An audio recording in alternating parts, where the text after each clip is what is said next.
I'm sure you've reflected on it. You lived through a really chaotic time. I mean, getting through the '90s was kind of tough. You know, a lot of artists didn't make it. A lot of people didn't do well in that time. Let's just say that.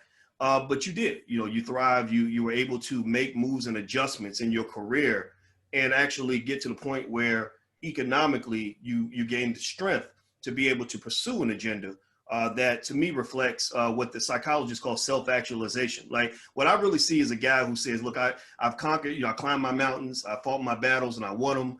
Now I'm ready to go and go to that next level. You know, that almost like a Dr. King kind of level where you're trying to, I believe you're trying to really change the world. I believe you've already done it in certain spaces, but I believe you're seeking to do it in a bigger space. That's just my 2 cents on it.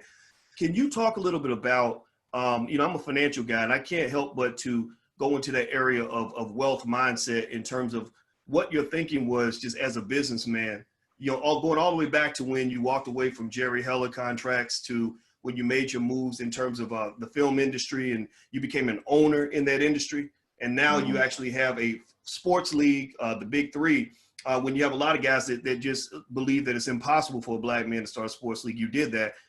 Talk a little bit about your mindset when it comes to wealth and how wealth and just that thinking ties into everything else you're able to do as a human being. Well, I think, you know, I've always looked at, you know, money as a tool. A lot of people look at money as a god. They really, you know, do anything for the money, and nothing's more important than the money. I've never been like that. You know, I've always put people in front of money. So that made me, I guess, have a different view of it and, you know, how to use it. And sometimes, you don't just go one way. Sometimes it's cool to own totally. Sometimes it's cool to raise the money and do something, you know, bigger than yourself. So, you know, I've learned that over the years, you know, through trial and error. You know, some things really worked, some things didn't work. The things that really worked, you know, are very visible. You know, the things that didn't work wasn't. Then, you know, doing a league, you know, wanting to, you know, own a big share of it and, you know, raising that kind of money in that area. You know, a league is something very unique. You know, people put their money in a lot of stuff, but most sports leagues don't make it. So I learned a big lesson raising money with a sports league over, you know, raising money for a movie, or we raised almost $10 billion to try to buy the regional sports networks that was available when Disney bought Fox.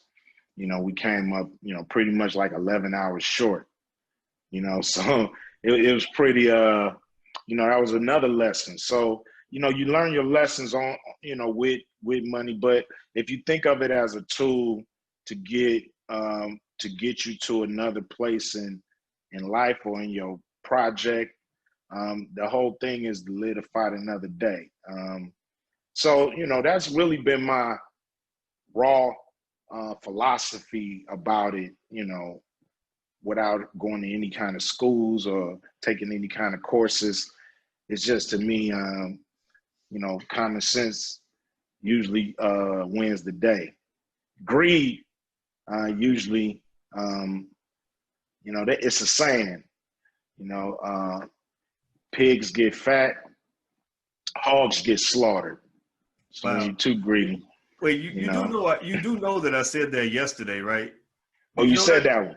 Okay. Yeah, I mean, no, yeah, I mean, all right. It's funny that you say that, because I literally said that yesterday. I was saying that you want to be a boss, but don't be a boss hog, because nobody wants to work with a boss hog, like on the Dukes of Hazzard. You know, like literally that whole hog mentality, that pure capitalist, I gotta have it all, I'm gonna screw people over for money, like that doesn't work. So we talked about that yesterday. It's crazy that you said that.